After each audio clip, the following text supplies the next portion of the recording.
Here we are. All Hey, right. buddy. What's We're going on? back. We did not fall off the edge of the earth. No. We're still here. So it's been Still looking for that edge, though. we're still chasing it, right? Yep. So Just can't find it. no, I don't know what happens. Anyway. So as you guys are jumping on here, it looks like got a few of y'all jumping in. Let us know where you're watching from, and as always, what projects are you guys working on this week? For me, I've got an amp build out for a customer, an artist that I'm working on this week. It's definitely had its challenges. It's been challenging. We'll leave it at that. So there's that going on. What else you got going on? Just we're working with a big OEM trying to get their amp line signature amp going. I can't say anything yet. It was a non-disclosure, but big. It's gonna be a big release by the end of the year for them.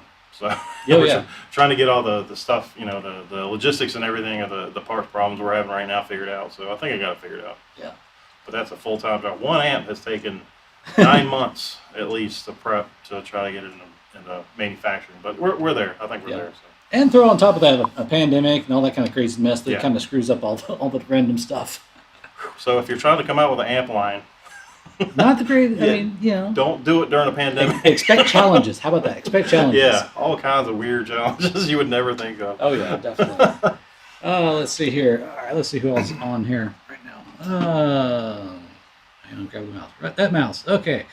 Let's see here. John says, hello, legends. So glad you guys are doing these live streams. Really enjoyed the AMP class out in Phoenix with you and Phil too long ago. And hope we break bread again soon. All the best. Keep up. Same here, man. John, that was a lot of fun. Yeah, it was. That was a great class. Yeah. That was probably one of the most fun ones we had. Well, they've all been fun. Yeah. But it was great because after the class, it was a big class too. Right? Yeah, it was about 20. 21 people. Yeah. This is all pre-pandemic. We had about 20 people, and man, we had a chance to really just kind of sit down after the class. We all went out, hung out for that's the only good time 2 we or did 3 that. hours. Yeah. It was good. Half of the class went. We went out that night. Steve and myself, we don't normally do that because we have a responsibility and we don't like to. We're not there on vacation. We're there to actually teach people. But that night was really nice because we were invited out and we sat around and talked for 3 hours with the guys that were in the class. It was just a great time. It was wonderful. It's great. Hang. Wonderful thing. And it really set up for like future classes that we did, and then it kind of, it's one of those going into this. We're kind of like, okay, we're supposed to be these teacher guys, and and we realized that it was kind of like, what, people just want to have fun. So let's have fun with it, So it was a lot of fun. Yeah. And for those who, John's talking about Phil. He's referring to Phil McKnight, which here on YouTube he has his channel as well. The dude has had basically every piece of gear known to man go through his hands or about to go through his hands. So quite a few. He is a great guy as well. He's funny to be around. Let's see here. Just says hello from hi from Albuquerque. Hey, New Mexico. I'm gonna do this little thing. Bear with me, guys. And there we go. Now, there we go. Now it's not so cutting off my face here. So there we go. Help from Albuquerque. Awesome. Let's see here. We got Tracy. Tracy's on here from Independence, Ohio. Let's see here. Jeff is saying, since I can click on the right thing, there we go. He was in the Phoenix class as well. Awesome. Yeah, awesome. Good. So, I guess we made a good impression. I don't know. I guess people keep coming back. So, hey, that's great. What can I say? Awesome. Thank you. So, let's see here. Tracy's little T-shirt had the same T-shirt. Okay. Yes, the Ministry of Silly Walks shirt, obviously. I have more that actually arrived today that I'll be sporting next time. That would be a great band logo. I'm sure it's copyrighted, but that. I'm sure, but it'd be great. It's funny how it's using the 007 rifling. Who knows? But anyway. So let's see here. All right, so topics for this week. We've had quite an interesting bit of things coming through. As always, we like to hear here what you guys want us to cover, basics, that kind of thing there. Um, and I'm usually on the Facebook group in case people have questions or get stumped on something. I'll usually try to chime in as best as I can. But the thing is, if you guys ever get stuck, best way to get in touch with us is email us, Steve at Mojotone.com or AJ at Mojotone.com. That's the best way to get in touch with us. That way we kind of have like a way to kind of have the conversation. We can always go back and look at, okay, hey, we covered this one here, we covered this here. Call it a paper trail if you would. Yeah. And it just makes it that much easier, to kind of work through it. So we get, to touch upon that, we get so many you can also email tech at Mojotone as well. But we get so many emails, and I know a lot of customers sometimes get frustrated with us because we're not on the phone. But you have to understand when we're juggling, 100 customers a day with questions, either, replacement parts or something wrong with their kit, or, they can't get something figured out. We're always doing that via email. If we do that over the phone, what happens is that after, we deal with so many people, and if we're on the phone, we would have to go back and you would have to, fill us back in what's going on, versus a email to where it actually, we'll have a thread, we'll start a thread and, or an email that has multiple threads in it. That way we know when you contact us, we can research what your question is, before getting back to you. So it's so much easier doing it that way. yeah. So just so you know. Let's see here. Tracy said, you need the bunny one. Yes, the one with sharp, pointy teeth. Yeah. Yes. And I think that I've seen one on the site where I got this shirt from too. So I can't remember what all it says, but it's right along with it. So, but yeah, okay. So I put a post up here on the group, just kind of welcoming all the new people, because I found out, man, we're up to like 1,100 plus people on this group, which is great. So and one of the things I always see on there is like, somebody pops up, hey, I'm building this, I got this issue, and somebody chimes in and helps out. And so that's been great. I love seeing that kind of camaraderie, that kind of helping each other out with the group, because there's a lot of other groups that are out there. Oh, well, this is garbage and this is like, we don't have that here. That's what I really like about. It's not about that. Yeah, that's what I really like about you guys that are on the group. Yeah, so that's been really helpful. Let's see here. John jumped on here. What's John got going on here? Hey, from SoCal, can you please have a building class out in California sometime? I want to build and back with you guys. We'd love to get one out in California. Yeah, we would love to.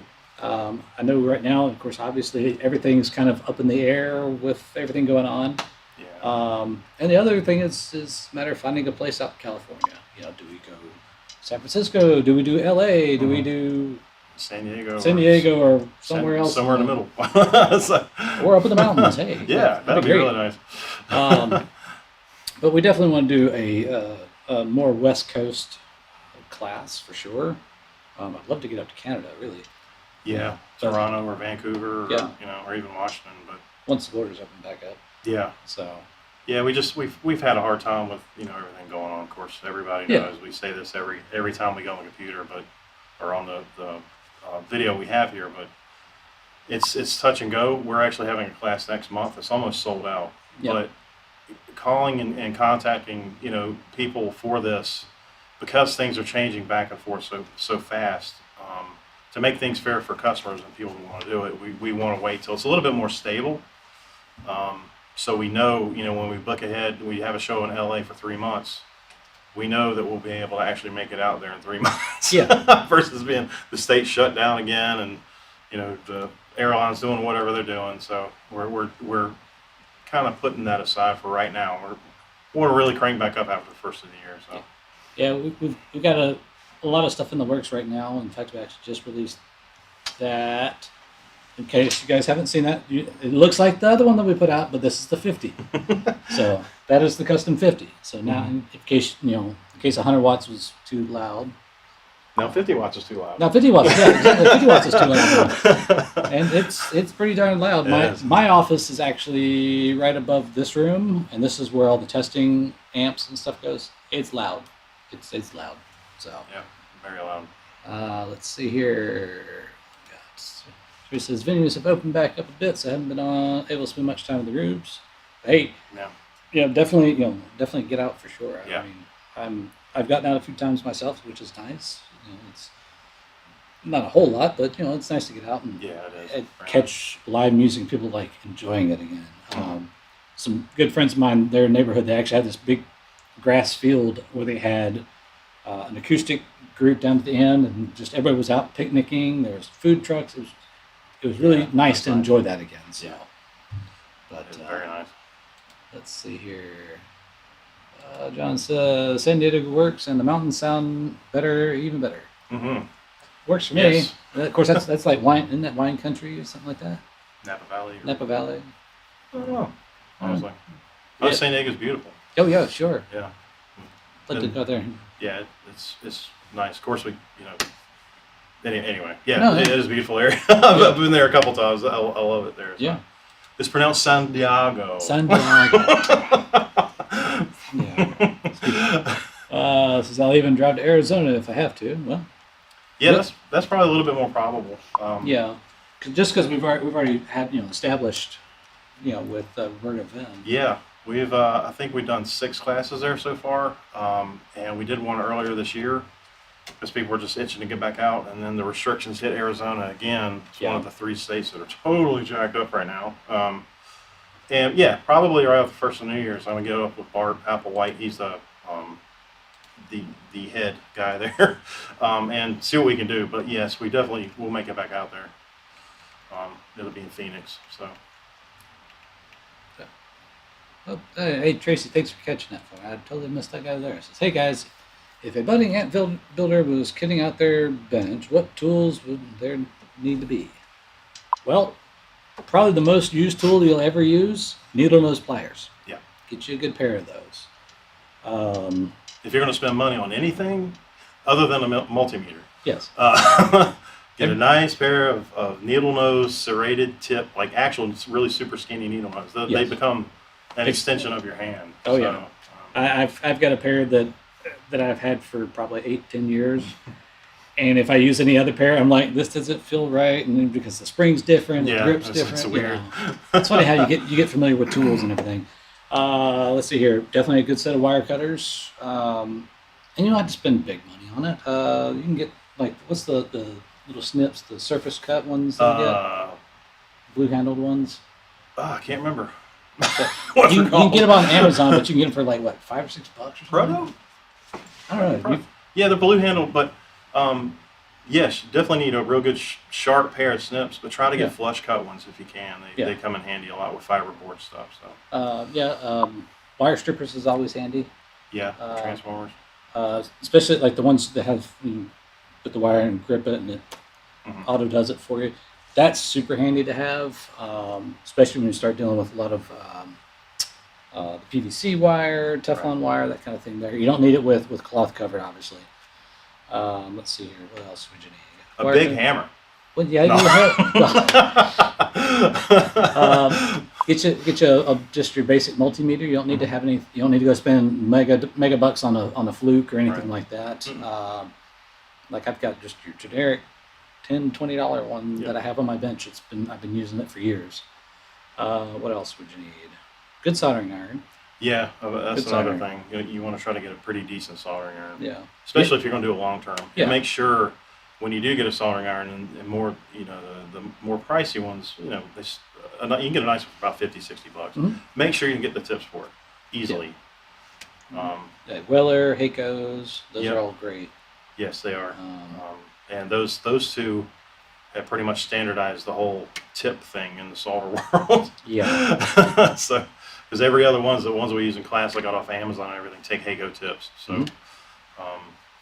but yeah, a 60-watt iron, variable temperature if you can, Yeah. would be really nice. Let's see here. What else would we need? Don't really need an oscilloscope for basic building. You don't need an oscilloscope, anything like that. Get a set of screwdrivers. Yes. A good set of screwdrivers on Amazon are only $20, and you got from large to small, flat tip and Phillips, and most of the time you'll get a universal handle that has Torx bits in it and all kinds of stuff. That's really handy to have. Yeah. and again, it's you can get it for $20 for the complete set, and they sit real nice on a bench. Mhm. So Well, then we also got that Renee kit. That's handy. yeah, yeah, that is handy. We sell a kit, the Renee Martinez Guitar Whiz kit, but a lot of the stuff, there's a couple sockets and Allen wrench heads and smaller Phillips and flatheads that work on amps. So if you like doing guitars and amps, it's priceless. It's Oh, yeah. a really good and it's high quality stuff. So So I have one on my bench that I use pretty much every day. yeah, So yeah, everybody around here has one of them. Yeah, Yeah. we use them on a regular basis. So tell you another good thing that a lot of people don't think about is a light. yeah, I've Yes. get you one off Amazon that clips on the side of your bench and has the arm. You can just kind of move it all around. That Yeah. that is a lifesaver, especially for your eyes like mine Mhm. that are starting to go bad. Especially when you get the light right, you can bend it around and get it to right where you need it. yeah, absolutely. That's handy. Yeah, those things. But yeah, definitely a good question for obviously for jumping into this. You're going, I don't know what to do. What do I go? You know, because like when we do these classes, we have a whole like a tool bag basically that has that Renee kit, Yeah, the that's wire right. cutters, the screwdrivers, the whole 9 yards. Yeah, we also have a mat that we use. Mhm. It's kind of nice depending on your bench. But if you work on tweeds, which are chrome, or other chassis that have nice faceplates that you don't want to mess up, they sell the computer mouse pads. You can get them real big. I mean, I think we use the ones that are about 36 inches by 14 inches. Got it for like $9 for the bench. And when you use that, you can slide your, it won't scratch the transformers or anything. You slide it all around. So that was a big breakthrough when we actually got those. I didn't think we'd ever use them. Come to find out, it's a great thing to have for not a little, very little money. So, Mm-hmm. and solder. Make sure you get your solder right. Yes. Use the right solder. The Kester 44. And some of the ones that you get off of Amazon that comes with the solder, just take that and toss in Yeah, the trash. don't even mess with that. You'll hate life with that crap. It's garbage. Yeah, it is. I venture, don't get the lead solder or lead free solder. Don't get that. You'll hate life too. Yeah. That has a very narrow temperature that it works with, Yeah. and you have to have it just right. It takes a lot. Yeah, it does, and it's especially when you're talking about amps like a Tweed amp, or actually any combo amp. That chassis is getting shaken bad when you're playing it, and I've seen so many times where solder joints just break. I mean, a good example is with the Blues Deluxe or the Hot Rod DeVille or the Fender amps. any of the Hot Rod series. Yeah, it's just always breaks. Yep. Solder joints because they use Especially that. on tube sockets. Especially in the Blues Juniors. I've repaired plenty of Blues Juniors, and it's cracked solder joints or it doesn't hold up very well. Especially the heat gets to it too. Yeah, the temperature cycles, the heat up and cool down cycles for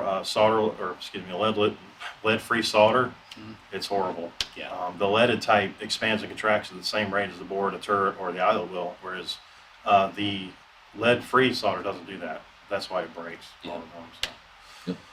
So. Let's see here. John says, let's have an amp build followed by a guitar jam weekend or a week. I'm retired, so I got the time. Well, there you go. Absolutely. There you go.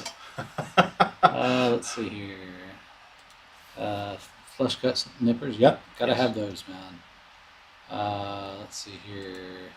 Wire stripper from StudMax sells is awesome. I'm not sure which one they sell. To give y'all an idea, the one that I've used and how long I've had it, mine's a Radio Shack wire stripper, and I bought it from the store. I didn't order online. I walked into the store back when we had Radio Shack. That's funny. So, and it's still going. So, let's see here. What else we got? If I can get there we go. All right. 2 pencils for my station there. 2 inside. Oh yeah, that's handy to have there. Yep. I tell you, probably the one that I use actually the only one I really use, unless I really get into surface mount stuff, is the chisel tip. Is the ones that we have on. I can't remember what they call them. It's a 1/8 or 3/16 chisel point. Yeah, and it's really good for both working with turrets, eyelets, or even when you get down to PCB because you can lay it flat and get right in on the trace real quick. So But if you're working on an amp like a Blues Junior or something like that, a lot of times people will use, especially PCB amps, they'll use a needle point. yeah, Because if you're trying to lift an IC chip or something out of your pedal or, what have you, you need that kind of accuracy so you don't mess up things around it. Yeah. So it works a little bit better. I wouldn't use a needle point on like, the fender stuff or Marshall stuff because the mass is so high. You have a lot of mass there that you have to heat up and use solder with. So. Yeah. Yeah, especially the older Marshall stuff, probably late '90s, I think it was. Man, you put barely too much heat in that trace, get it right off. Yeah, they're horrible. So they've come a long way. They've definitely improved. So let's see here. Trace, yep, I have one of those on my bench right now, and actually I just got a solder fume fan that's on a articulated thing with lights too. That's another thing I forgot about that solder fan. Solder Yeah. extraction fan, you can get them pretty cheap. Yeah, I think I paid like $25 for mine. It has Yeah, light yeah. on it and everything. So Yeah. good old Amazon. Yeah, no kidding. It's brought to you by Amazon today. So let's see here. Good solder. Yeah, okay. Let's see here. John's. Does Mojo offer any services for those looking to recreate an amp that is not currently a kit, i.e., part sourcing, etc.? Not really. I mean, as far as what kind of amp are you trying to source the parts for? That would be probably the better question. Mm-hmm. We have pretty much everything that you would need to build just about anything. Now, if you're talking like a very specific transformer or particular can cap, that kind of stuff there, I mean, there's some different ways you can go about it. Mm-hmm. You know, just go slightly different sizes or different values. Okay, say for example, you have an old Valco or something that's calling for 10 microfarad caps, and we have 8. You can put an 8 in there, you'll never know the difference. So, Silmer. Ooh, a Selmer Thunderbird 2030. I was actually looking at that circuit probably about 2 days ago. That's cool, yeah. I have a feeling, John. I bet you I know where you're looking at from. You saw the Greta Van Fleet rig rundown. If I had to guess, let me know. Let me know if I guess that right, because he had one on as his backline on stage, which is funny because I was looking at the same amp just out of curiosity. Yeah, those are pretty obscure, huh? Yeah. I've seen them in videos, but I don't think I've ever seen one up close. No. They're mainly over in the UK. But they were, very Marshall-y, that kind of thing there. And I could look it up, but I don't have that memorized. But you could probably fit that circuit into a JTM45 kit and just modify the kit and create pretty much the same thing. Mm-hmm. A lot of the Selmer stuff is very Marshall-esque. A little bit different EQ circuits, that kind of thing. So let's see here. Sorry, John. So not on one. Oh well, okay. Nice, yeah, there you go. Nice, sweet. Let's see here. Let's choose. Yeah, so here Mojo does have everything you would need to build an amp for Luxus amp. You just need a super cabinet shorter. Yeah. Yep, that would work for sure. So yeah, and that's one of the other things too. Say for example you have say a deluxe chassis. I'm just throwing this out there because that's the first thing that comes to mind. So you have a deluxe chassis going, man, I really don't want to do this 112. I want to do the 212. Well, the good thing is we can we can take one of our stock cabinets, say like a low power twin, or if you want to do a 210, do a super. You can take any one of those cabinets there, and we can change the faceplate cutout on the top to match a deluxe chassis. The only thing that our wood shop currently is not doing is custom size differences, custom size cabinets, that kind of thing. Right. We just have a backlog of customer amps that people want done. So we're trying to get pushed through that. And man, as fast as we're getting them out, the orders are coming right back in. Yeah. So hey, so we definitely appreciate it. Yeah, So, absolutely. but yeah, the wood shop is busting tail right now. So same with the kit section too, man. Yeah, it's amazing how many kits we're going through. I mean, it's mind-boggling, really, compared to where we were, say, 10 years ago. It's Heck, even 3 years ago. yeah, we probably like Steve was saying, in the past 3 years, we probably doubled the output in the wood shop and the kits while we were moving to a new building. Yes. So Moving, yeah, while doing that, moving a building, and oh yeah, it was just so Yeah, it was crazy. rough. So I wouldn't mind that. Nice. Let's see here. Trey says I like 2x10 amps. Yeah, I was actually speaking of a 210. I actually got to hear this was probably mid 50s Tweed Super. I was at a guitar show one time, and I heard that it was the super punchy kind of mid-rangey sound, whatever. I was like, what in the world? And it was a mid 50s Tweed Super. I think it was a Super. Yeah, it was Super. It was 210. I want to say it had the octal preamp tubes in it. But it had this kind of really warm, very punchy sound to it. I was like, I'm going to build one of these days. I have yet to build it, by the way, but I'm getting there. I have transformers. I've got stuff to do. So, John, cool. Thanks, guys. Not a problem. By all means, if you get stuck on something and need to know what to get as far as a tool or something like that, feel free to email us, man.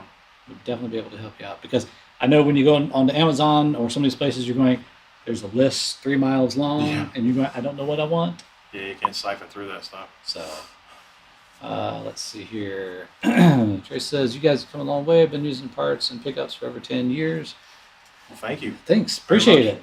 Yeah, I mean, I've been with Mojo since basically 2012, but I've known Mojo since 2004, 2005. So, yeah, it's definitely been a huge, huge difference from where we were. Yeah, it is. So it's awesome. See it. It's growing pains. They hurt, but it's incredible to see the momentum that we have. And if anybody, I'm not sure if anybody on here would even be asking this question, but if you want to be successful, selling your products, especially in the music industry, one thing the owners figured out early on. And we deal with so many artists right now. And it wasn't by going out knocking on their doors. It was actually making a product that would bring people to you. And that's how that whole thing started. So, artists get barraged all the time for, play this gear, play these pickup, play this, this, that, and the other. They don't want to hear that. But if you do have something that they heard from a friend, or the bassist is playing, or, it just starts rolling. And you have other artists that want it, and and it keeps going and going and going, and that creates new artists that play our stuff, and it's just a great thing. It really is. It's a long road, but it is not an overnight thing by any means. I mean, social media has definitely made getting the word out there a lot faster. Yeah. But man, word of mouth is definitely key for sure. So let's see here. So I'm going to catch up a little bit here. Let's see here. Saw that amp on Josh's channel. Very cool. I'll have to go check that one out. Let's see. Thanks, man. Okay, cool. Let's see here. What's John says? Make a real event of it. Have Dave do a tech class to set up guitars. Offer tool combo kits for amps. Guitar setup. Dave's shop, Rhett Shull Guitar Clinic, beer tasting channel. Okay, I'm down. I'm down for that. Sure. That'd be good for about 2 hours. Yeah. Then everything would just start. And then it's just. It'd start by the end of the day. It's going to sound like Guitar Center. Yeah. So Let's not go there. I don't want a Guitar Center. No. That's funny. So, but yeah, that would definitely be an interesting one there. So let's see here. John says, I'm at the bottom. There we go. Okay. Can you guys speak a bit on build levels, difficulty of your Mojotone kits? Okay. Well, let's see here. As far as speaking on build levels and difficulty, okay. So obviously for a beginner, say you've never built before and it's your first build, obviously a Tweed Champ, a Princeton Deluxe, a Tweed Deluxe is probably what we would all suggest is, hey, if you never built before, start there. Once you get that under your belt, then you can kind of step up to another one, which would be like you go to like a 18-watt TMB, Princeton Reverb kind of thing. Fiber Champ, yeah. Or just the regular 18-watt. Yeah. The 45 is not too far off of that. So. No. Yeah, there's a lot of those kits that straddle. I mean, Yeah. And then, I would say once you kind of get probably about 2 or 3 of those under your belt, the mid level ones, then you can start taking on some of the bigger kits, which would be more like a deluxe reverb, super reverb, twin reverb, one of the Marshall 100 watts. And then once you get up to that twin reverb 100-watt level, then you can take on those, which is the high watt. The high watt it's a simple circuit looking inside it. It's very clean, but to build it that way and get it right takes a lot of practice. A lot of practice. But the thing is, John, if you get stuck or something like that, and you're going, hey man, I don't really know what I should go, whatever. Always ask. Always reach out. Yeah, absolutely. But you can kind of get an idea of like, hey, well, what's your background kind of look like? What have you built? That's kind of, and this is where it kind of gets into like personal, I guess. Because you got some guys that have built pedals, because pedals, and you build pedals all day. Yeah.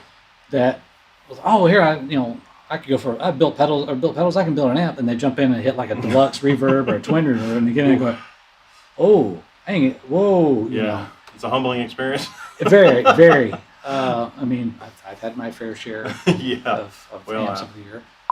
Some have kicked my butt, you know, so. Oh, yeah, absolutely. But, yeah. But, when you're speaking on different build levels and difficulties, with any kit you take on, set yourself up for success. Yes. Now, the beginner kits, like Steve was saying, you don't really need to know much about amp theory or filament, whatever, secondary, blah, blah, blah, blah. Anyway, you can pretty much get those together. Yeah. And those are the ones that be least frustrating, probably the most rewarding, because you'll be able to, if it does get messed up, it's usually very simple. You can figure it out by messing around or something. Yep. And it's a sense of accomplishment when you do that. When you start getting up, we have a lot of customers that will start with a deluxe reverb or super reverb or the 100 watt, and I try to tell them, are you sure you want to do this? And sure enough, most of the time it turns out to be a really bad experience for them, because people nowadays learn by actually step-by-step instructions. It seems back 50 years ago, people were learning, they got tough because you shock yourself so many times, and then you learn not to do that. But there's a reason that we don't have manuals for, say, like the 45 and the 100 watt and the super reverb and this, that, and the other. It's because very little of that amp, when you get to that build level, very little of it has not much to do with the components that you're using and the placement and where they're at. Of course, they need to be in the right place. You need to use the right component. But a lot of it has to do with how you actually make the amp. That's one thing that we stress in these classes, because you need to have the foundation of going up into an intermediate, advanced, into the high watt stuff. You need to know what filament windings are, because they're pretty much consistent throughout every amp that we make. Transformers, you don't know how they work. You don't need to know everything about how a tube works. It's kind of I won't say a magical thing, but it's not necessary to know. But again, set yourself up for success. Read and research what you want to build. Even if you build a champ and you want to go to a deluxe reverb, read about that amp. And again, like we said last time we were online, a lot of people make a mistake too, that they'll start an amp that they're comfortable with, say a deluxe, but they want to add modifications as they go along. That's fine if the source is correct and that's what you want to do because you played a Tweed Deluxe before. Unfortunately, the internet will tell you, if you do this mod to your Tweed Deluxe, it's going to sound 10 times better. Well, 9.9% out of, times out of 10 for you, it probably won't work. You're going to want to go back to the stock and then tailor it to what you need, and that's with any amp. Always start stock. Always get the thing running 100%. Then you start doing the modifications after, you've been playing it a while, and you can actually tailor it to what you need versus what other people think that you need. So, sorry, getting long-winded. No, you're good. You're good. Just know that going into it. It's not a Lego set. It's not IKEA furniture. No. So, well, it's IKEA furniture that will bite you. Yeah, bad. Really bad. but has a real good resale value. Yeah. Oh, Sick burn. No, but one of the things to kind of add on top of that is like once you get your first, say 2 or 3 builds, and say you have a few issues with it, but you're able to kind of troubleshoot it because it's a simpler circuit. That helps you learn and be able to, when you get to the next size up or next bigger one, you go, hey, you know what? I ran into that kind of issue before. What did I do? Yeah. Oh, it was something to deal with this because you have that experience of how to troubleshoot a problem versus where you go into a really complex building. You're going, I got a clue where to start. Yeah. Right. You know, that gives you something to kind of go off of, obviously. So definitely, hopefully that answers your question there, John. And by all means, thanks for the question there. Yeah, that's a tough one. We get that a lot for emails and stuff. Let's see here. Oh, one other thing. I'm sorry. We No, go also ahead. on our FAQ. Mhm. Is it FAQ or articles? Anyway, down the bottom of our website, we have a couple links in there, and I did an article about a year ago about that very question about the difficulties of the amp. You know, it's called Amp Primer, Amp Building Primer 101, or Amp Building Primer. Look at that because it's got some really good information on it that will answer exactly what you just asked. So Yeah. check it out. Sweet. All right, let's see what we got here. Trace says, my first build was the Blackface Deluxe Reverb, and I have an unvaried advantage. Well, that'd be like me coming in and saying, "Oh, hey, I'm going to go build a twin reverb." Well, I've already built one and super. So. And the confidence. I mean, it's Yeah. again, you get your confidence level up. You'd be amazed at what you can make. Yep, it definitely comes in. Let's see Yeah. here. Jeremy says, we try to have a warehouse in Europe. I'd love to open one. That's a good one. Not sure how we would do that. Yeah. We do sell to Europe. Yeah, very true. And we do have a couple of distributors. I think TAD is a distributor for us over Yeah, there, and a couple TAD's of got All some Parts UK, I think. Yeah. But as far as actually moving a part of our division over there, probably not. Yeah. Now, if we ever did something to Australia, I'm game. I'll see you there. So, I've always wanted to go to Australia for the, just to do it. Bucket list thing. So, and Europe. I do Europe. Anywhere, actually. I don't know how well I do it in France because, man, I speak English and that's about it. And sometimes it's not that good. So, let's see here. Trish says, built it stock so they have a baseline. Yes. There you go. Exactly. What we got here? John says, do any of your amp kits have a fix send return in them, or is it just too complicated? Well, for a beginner builder, I would not worry about it. Now, to add on to that, we do have an effects loop kit that you can drop into just about about any amp that we have. It's pretty much preloaded, ready to go. It usually installs right before it goes into the phase inverter, and it kind of goes in line there. It has a effects send return. It has a bypass. You can add a attenuation on the return, so because it actually has a 6 dB boost on the return side. So say if you want to get complicated or something like that, and you want to do, say, make it foot switchable, and then now you have a solo boost, you can use that as a boost. I did that in the Hatteras and the Deacon, using that similarity there. So yeah, you could do it. I would suggest, as we mentioned earlier, get your amp built out first and get it going, and then look at adding that on. Places you would probably run into trouble with as far as trying to add one of those is any of the Tweed amps, the Blackface amps. It's going to be tight because you only have so much height. But any of the British ones, it's easy, it's cake to get it in there. But really, for me, the effects loop really only becomes usable if you're pushing the preamp. Say a JCM 800. Really, the 45, you don't have to worry about it because it's really clean. So anything that's like a super clean platform, I really wouldn't worry about putting an effects loop. You can run it pre. So, but obviously you can use it in different ways. But yeah, you can pretty much put it in any of our kits, really. Let's see here. These things, not a problem. Let's see. Sorry, I started, but what kit would be the closest to think of for early age matchless? NC 3015. That'd be the easiest one to go to. Yeah, the AL84 amp. Yep.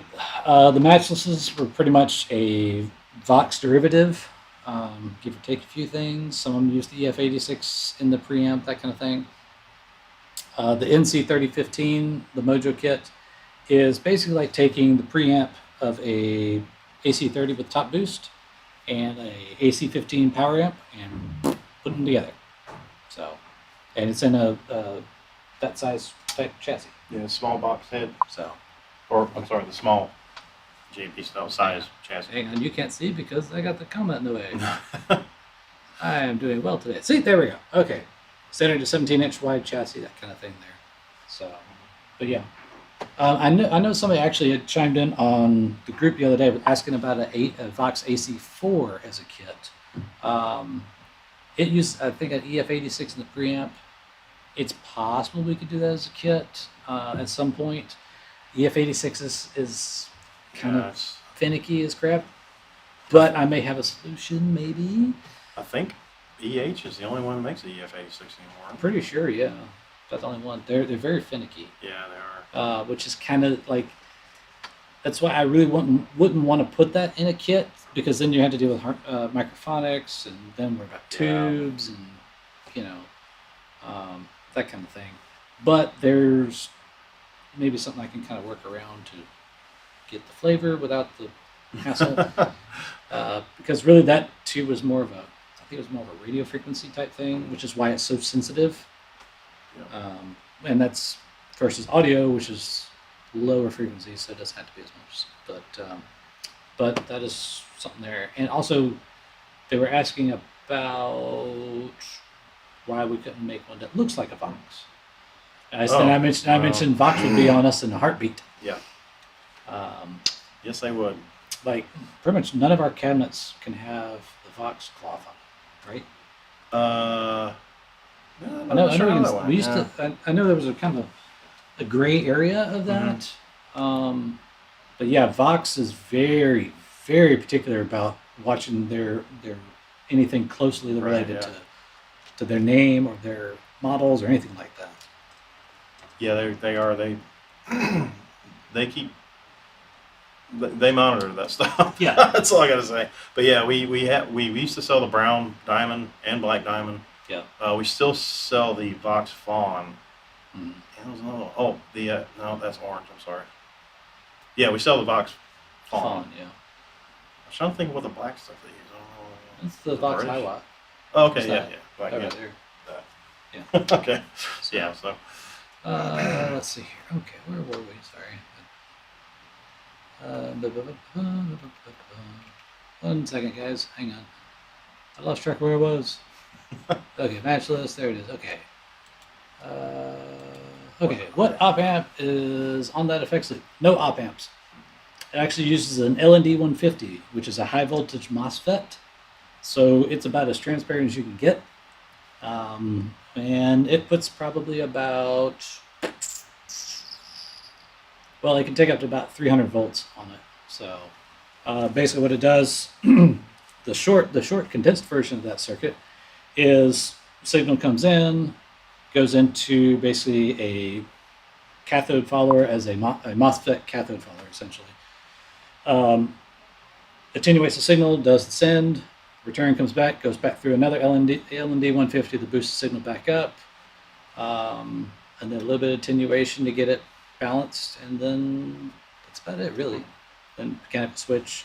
The board itself has obviously the input output wires and everything else, but it also has pads right next to it for running shielded cable, so you have a grounding point. So you can have one centralized grounding point for your shielded wires going out. Really handy, especially if you start dealing with high gain stuff. Yeah, that effects loop has a 6 dB attenuation and a 12 dB boost. Remember? 12 or 16.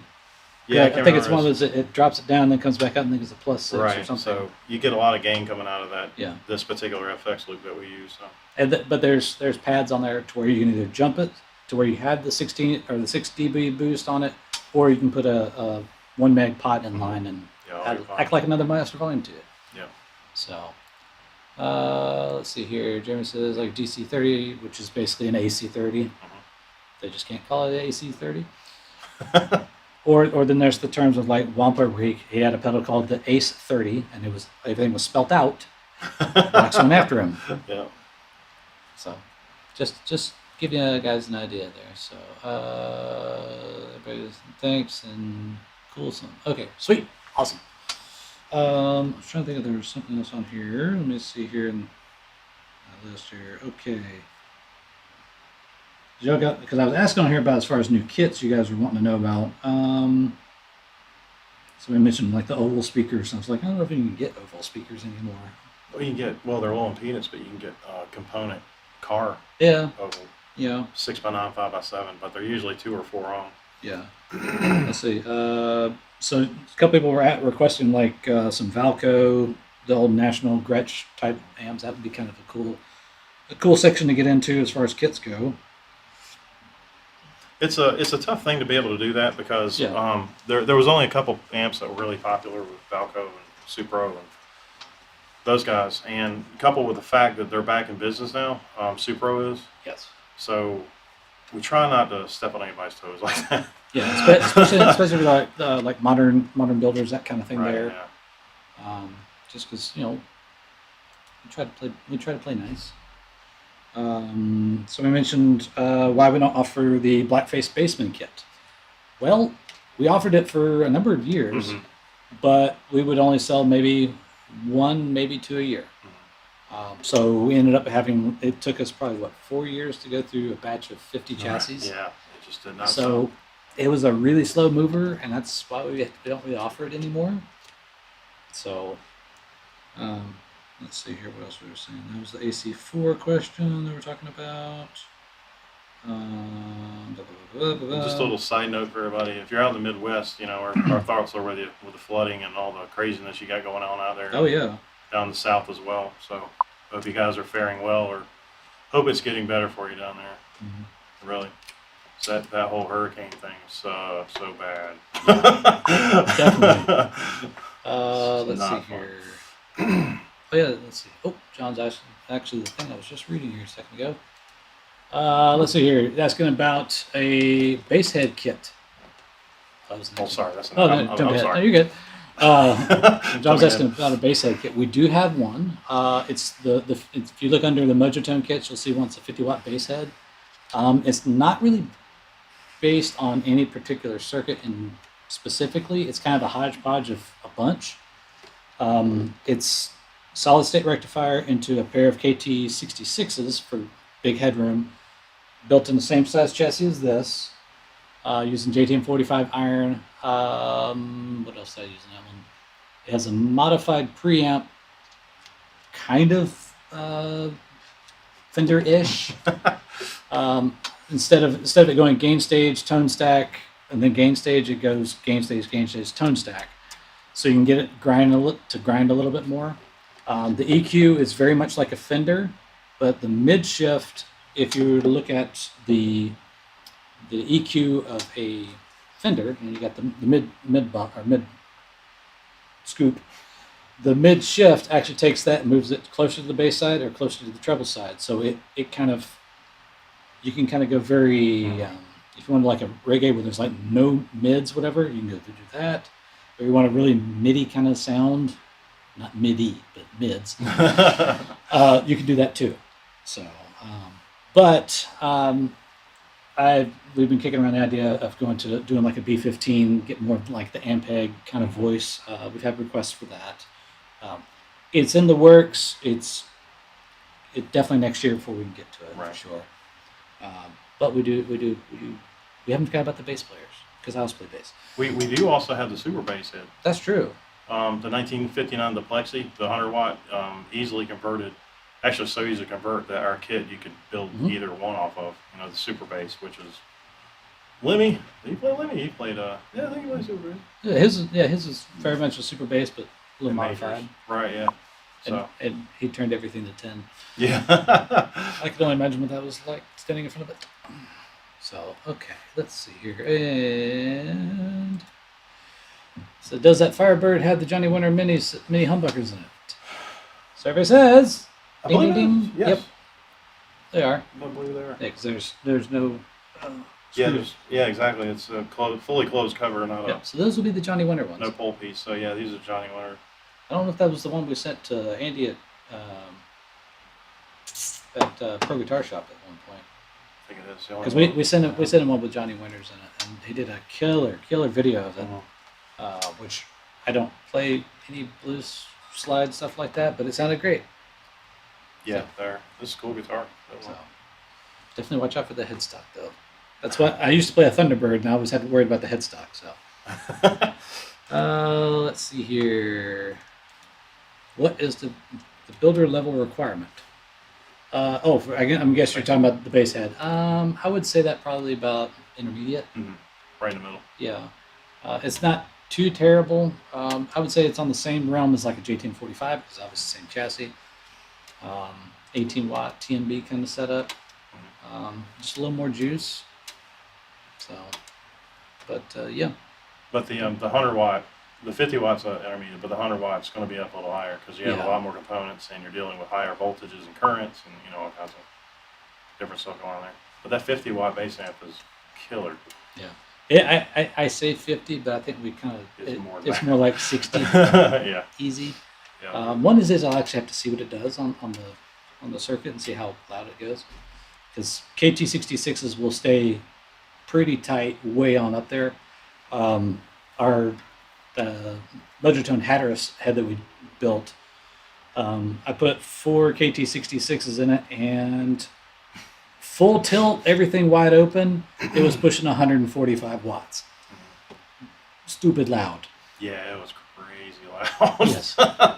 that was a beast in itself. Let's see here. Someone's asking about the 10 mil brass ground planes on the Fender chassis versus why we don't include those. That was, believe it or not, that was Fender's sort of band-aid for having broken solder joints on the chassis.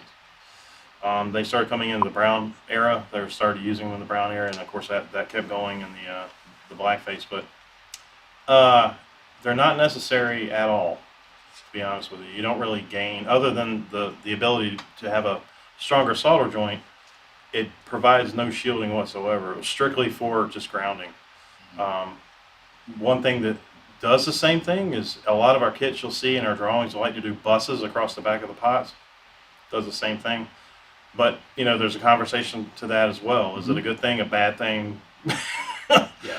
But, yeah, those brass, and I actually, right after I first started here, I drew that up and got them sourced. And brass has gotten out of control. One of those little plates is going to be like $30. And I was like, no, we're not. Yeah. Man, we're not going down that road. So, because, one, you don't ever see them when you're playing your amp. Two, they're not necessary. And three, it's just it's an unneeded expense. It drives the cost of kits up, and it's not really worth it. Providing anything of Yeah. substantial difference. Yeah, exactly. So, but let's see here. So that's why I put them in my LP special. Yeah, nice. They're referring to those. Okay. Let's see here. Let's see. What is it? Use Les Paul Deluxe pickup rings for the Guitar Fetish. Put them in the P90. Oh, okay, nice. Yeah, because you have to use that routing to be able to fit them in there. Yeah, it's a weird round. Yeah. Weird side. Let's see. Sorry, going back through all my notes here. Yeah, that was about it as far as questions and everything on that. Anything else new here other than that? But I hope you guys have enjoyed hanging out. We've enjoyed obviously hanging out with you guys and talking shop. And we, like I said, we'll have the amp class coming up in October. So if you haven't signed up for that already, you can go to the website under services at the top. You'll see amp building class. you get signed up for that. We're gonna have it here. It's gonna be on Friday and a Saturday. I think it's the 22nd, 23rd. Third, yeah. We've Lunch, only got 2 seats left. yeah. So Lunch is provided. And then up here where the shop is at in Burgaw, it's small town kind of thing there, but we're like 20 minutes from Wilmington, which is where the beach is, and lots of great food places for guys like checking out different things. yeah, Lots of great coffee shops. So. yeah, and it's a beautiful time of the year to be here. Oh yeah, 'Cause especially we, the time. we don't get the leaves like we do in the mountains, but around here, you feel it out at night. It's really nice. Got a hold of my lip now. So, anyways, let's see here. Oh, mistake. No worries. So, yeah. Other than that, man, I guess that's about it for this week. Yeah. So we'll keep you posted on new things that are coming. I think we're doing this probably about every 2 weeks. Seems about best fit for it here right now. Just with everything else we have going on here, that kind of stuff there. If you guys are not part of the Facebook group, make sure you join it. Yeah, and we'll see you guys next time. So, Thanks, guys. Y'all have a good one now. Appreciate it.